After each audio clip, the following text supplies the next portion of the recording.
Roselyne Bachelot. Bonjour. Nous sommes une semaine après le vol rocambolesque au Louvre. Le butin, estimé à 88 millions d'euros, n'a toujours pas été retrouvé. Les cambrioleurs sont en fuite.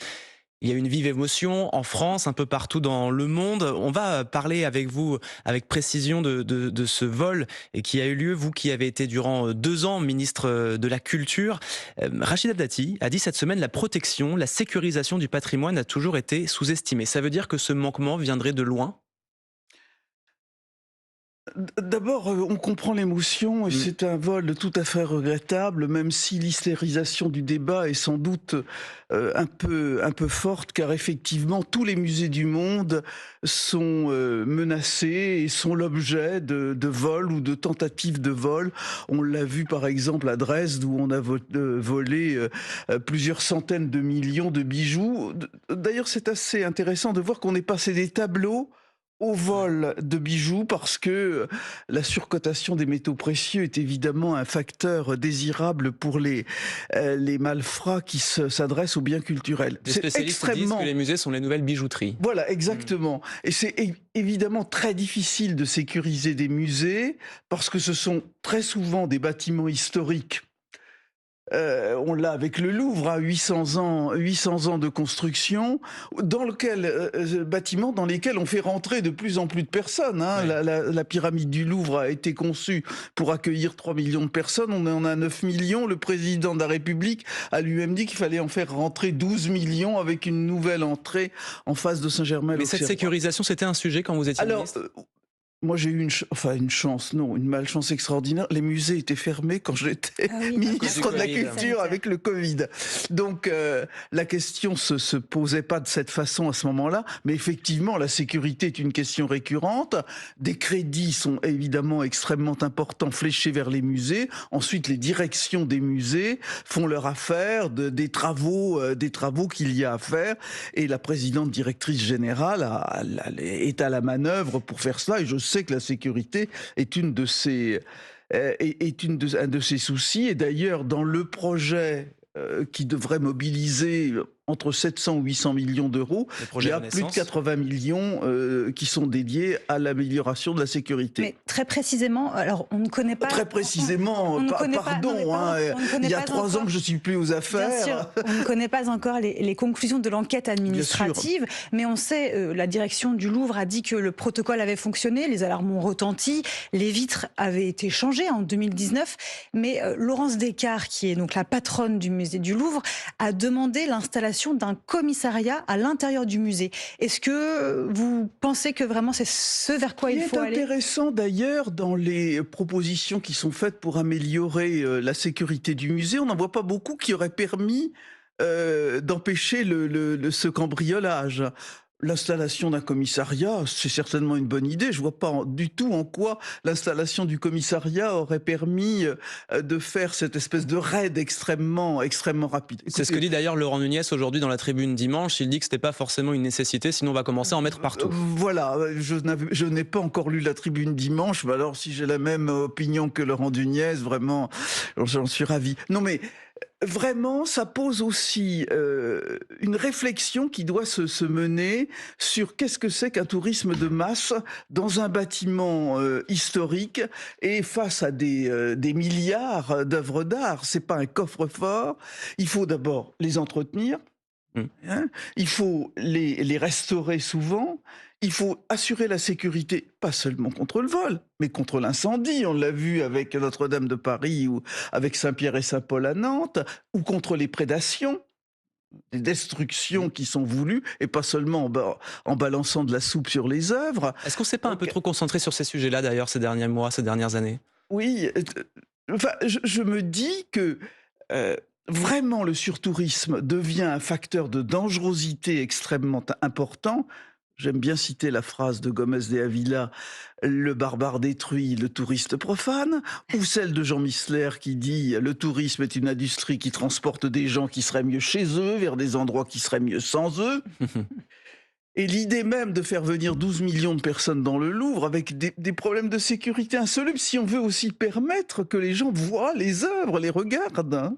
Donc finalement, oui, vous pointez du doigt ce surtourisme et sur cette surfréquentation Ah oui, qui pose des absolument. problèmes qu'on n'avait peut-être pas mesurés. Ah mais pas du tout, hein, on construit cette pyramide du Louvre, je vous dis 3 millions de personnes et c'est vrai qu'il faut maintenant réfléchir à des modes d'accès aux œuvres différents. Enfin, nom d'un chien, on a la réalité immersive, la réalité augmentée, la réalité virtuelle.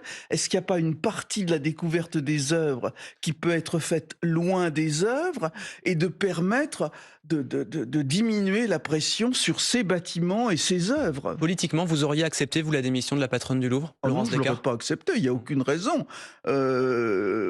L'enquête démarre, Ouais. on verra s'il y a des fautes, par qui elles ont été commises, et éventuellement, s'il y avait des sanctions à prendre, il n'y a aucune raison de mettre une sanction sur Laurence Descartes, qui est une femme tout à fait remarquable. En revanche, du point de vue politique et du budget alloué à la culture, ça veut dire qu'il va falloir, dans un contexte pourtant d'économie, probablement avoir un budget plus important pour la sécurisation de notre patrimoine culturel.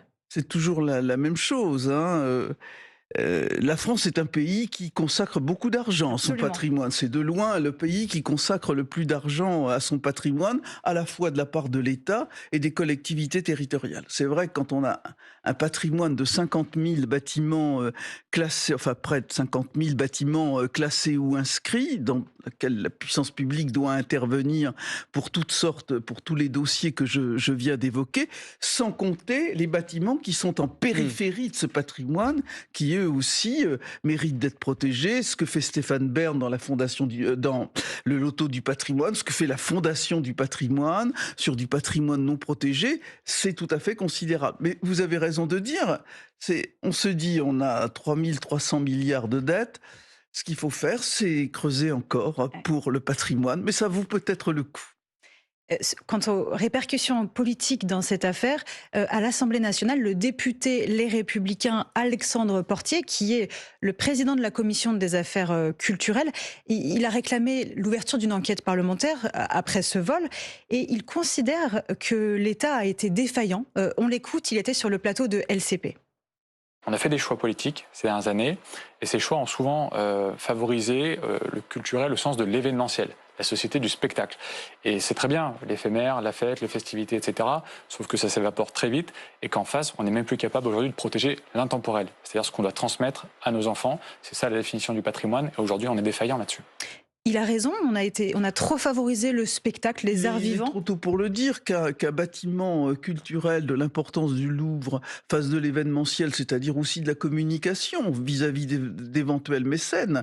C'est extrêmement important. Le mécénat, ça compte. Comment aurait-on fait sur la restauration de Notre-Dame de Paris si on n'avait pas eu des mécènes et des mécènes extrêmement généreux pour permettre de réparer Notre-Dame sans affliger le contribuable. Maintenant, je pense que ces propos sont tout à fait prématurés. Mais c'est assez drôle enfin drôle, c'est pas drôle du tout d'ailleurs, c'est assez significatif de voir que les mêmes qui prônent la disette sur les budgets, je l'ai eu pendant 2 ans quand Vous avez j'étais connu ça. ministre de la Culture, bramaient à chaque fois pour qu'il y ait des dépenses supplémentaires. Mais on n'en est pas à un paradoxe près. Vous avez dit au tout début de notre entretien qu'il y avait eu une hystérisation. Concrètement, vous trouvez qu'on en fait trop sur ce vol rocambolesque sur le musée du Louvre? On en fait trop, je ne sais pas, mais l'instrumentalisation politique de certains sur des thèmes, c'est une sorte de crime contre l'esprit. Je trouve que c'est très très exagéré. L'hystérisation, l'instrumentalisation du débat politique oui, est surjouée. Maintenant, comprennent pas le temps de tout regarder, de tout analyser, de se dire pourquoi ça n'a pas marché, pourquoi il y a eu cela, et puis de réfléchir aussi, je le disais à l'instant, en prospective. Comment est-ce qu'on sécurise des bâtiments patrimoniaux de cette importance en y faisant rentrer 12 millions de personnes? Hmm. Et cette question, je trouve qu'elle n'est pas suffisamment posée et que pour l'instant, il n'y a pas de solution proposée. Comment on sélectionnerait justement ceux qui peuvent venir, ceux qui n'ont pas le droit de venir? Je peux pas répondre aujourd'hui. Je Ouais. pose la question et tout ça, ça doit faire l'objet d'une réflexion collective. Et en tout cas, je pense que ce qui est la voie du cheminement sur l'intelligence artificielle peut être une des réponses. Mais vous savez, je suis peut-être sans doute comme vous devant ces œuvres, de voir cette espèce de jouissance narcissique, c'est-à-dire qu'on ne regarde pas les œuvres, Le on selfie? se photographie soi devant les œuvres. Et ça, ce tourisme, pardon, je marche pas. Ce sera votre mot sur cette séquence patrimoniale, Roselyne Bachelot. Dans quelques instants, on va aborder un autre fait marquant de la semaine, l'emprisonnement de Nicolas Sarkozy. Et on va bien évidemment évoquer votre livre, Une omerta française, secret d'enfance, dans laquelle vous évoquez votre positionnement face à l'Église. Ce sera après le fil info à 8h45 avec Manon Lombard-Brunel. Les débats reprendront demain à l'Assemblée nationale. Journée de pause aujourd'hui pour les députés dans l'examen de la partie recettes du projet de loi de finances. Hier, ils ont adopté la défiscalisation de l'intégralité des heures supplémentaires. Rejet en revanche du gel du barème de l'impôt sur le revenu. C'est en Malaisie, par la signature d'un accord de cessez-le-feu, que Donald Trump débute ce matin sa tournée en Asie. Trêve négociée sous l'égide des États-Unis il y a plusieurs semaines entre le Cambodge et la Thaïlande. Le président américain ira ensuite au Japon et en Corée du Sud. C'est là qu'il rencontrera son homologue chinois Xi Jinping pour tenter de prolonger la trêve commerciale entre les deux pays. Les droits de douane américains qui vont en revanche continuer d'augmenter au Canada. 10% supplémentaires selon Donald Trump, conséquence directe selon le locataire de la Maison-Blanche de cette campagne de pute dans l'Ontario contre les taxes américaines. Et puis en Ligue 1 de football, Marseille perd sa place de leader. Les Marseillais se sont pris les pieds dans le tapis, défait de buts à 1 hier soir face au Racing Club de Lens. C'est le Paris Saint-Germain qui reprend donc la tête du classement grâce à sa victoire contre Brest. France Info. Le 8-30 France Info, Benjamin Fontaine, Mathilde Siraud. Merci d'écouter le 8h30 de France Info. Nous sommes toujours avec vous, Roselyne Bachelot, ancienne ministre. L'autre image marquante de cette semaine, évidemment, c'est Nicolas Sarkozy en prison. Alors, on a tout entendu cette semaine sur le sujet. Est-ce que, Roselyne Bachelot, vous êtes plutôt du côté de ceux qui trouvent cela anormal, humiliant pour l'ancien président, ou est-ce que, comme 3/4 des Français, vous pensez qu'il doit être traité comme n'importe quel justiciable en France? Que ce soit une douleur et une humiliation pour Nicolas Sarkozy, c'est évident. Je veux dire aussi que j'ai été la ministre de Nicolas Sarkozy pendant 5 ans et que je l'ai soutenu dans sa campagne Vous avez de fait campagne pour lui. 2007 et de 2012. Je ne renie rien et le chagrin que j'ai de voir Nicolas Sarkozy en prison est une chose intime pour ce qui me concerne. Maintenant, je ne suis pas de celles et de ceux qui condamnent cela. Et d'ailleurs, je trouve ça tout à fait étonnant sur cette exécution provisoire. Je rappelle toujours que la gauche avait condamné l'exécution provisoire et que François Mitterrand l'avait abolie, et que ensuite Jacques Chirac, au motif que la justice se devait de n'être pas laxiste, avait rétabli l'exécution provisoire. Et de voir aujourd'hui la droite condamner une disposition qu'elle a elle-même mis en exergue et la gauche s'en réjouir alors qu'elle l'avait condamnée est un de ces paradoxes politiques. Ça ne me réjouit pas, mais ça suscite un certain ricanement. D'autant plus quand on connaît les relations houleuses qu'ont pu avoir Jacques Chirac et Nicolas Sarkozy. Est-ce que Absolument. Gérald Darmanin a commis une faute en annonçant, en revendiquant même qu'il allait lui rendre visite en prison? Écoutez, Est-ce que ça met une pression sur les juges? Oh, je pense que ça met aucune pression sur les juges et les juges ont montré qu'ils ne subissaient aucune pression. Que Gérald Darmanin, qui est un ami de Nicolas Sarkozy, aille voir ce qui se passe, il paraît qu'il y a un certain nombre de dysfonctionnements. Je répète ce que je lis dans la presse sur les conditions de détention de Nicolas Sarkozy. Il y a sur 2 policiers d'ailleurs qui sont dans une cellule. les agressions dont il est victime de jour et de nuit de la part des autres. Verbal. Verbal, oui, mais verbal, évidemment. Les agressions verbales, peut-être cela mérite-t-il d'être analysé. Voilà. Venons-en désormais à votre histoire personnelle, douloureuse, que vous dévoilez dans un livre qui vient de paraître, Une omerta française, secret d'enfance, c'est chez Plomb. Vous écrivez dans ce livre: j'ai été touchée, tripotée, menacée dans des écoles catholiques. J'ai vu une amie se suicider après un viol par un prêtre. Il y a une omerta générationnelle. Roselyne Bachelot, vous avez été bien sûr ministre, engagée toute votre vie dans la politique. Pourquoi est-ce que vous avez attendu autant de temps? Qu'est-ce qui a été l'élément déclencheur, le déclic pour raconter cette histoire? D'abord, la lutte contre les violences sexistes et sexuelles, c'est le fil conducteur de toute mon action politique. Je n'ai pas attendu ce livre et je l'ai fait de façon extrêmement précise, comme élu local, comme député et comme ministre. Mais ce qui... dans des histoires aussi précises, aussi personnelles, ce qui a déclenché le fait de les raconter, c'est que, j'emploie souvent cette image, j'avais un petit morceau de puzzle dans mon histoire personnelle, et j'avais du mal à mettre ce petit morceau dans un tableau global. Et puis, il y a eu la révélation, cette levée de l'omerta, justement, à travers des actrices, à travers des livres comme ceux de Camille Kouchner, La Familia Grande, ou Triste Tigre de Neige Sino, ou Le consentement de Vanessa Springora. Et là, je me dis, il y a un tableau, il y a un système où l'enfant est la propriété de la société. Mais je l'ai vécu, par exemple, en défendant la disposition sur l'interdiction des châtiments corporels, y compris de la part des parents. Et j'étais seule sur un plateau avec des gens qui me disaient « Ah, mais alors c'est l'État qui va s'immiscer dans les familles ?» Mais heureusement que l'État s'immisce pour protéger les enfants.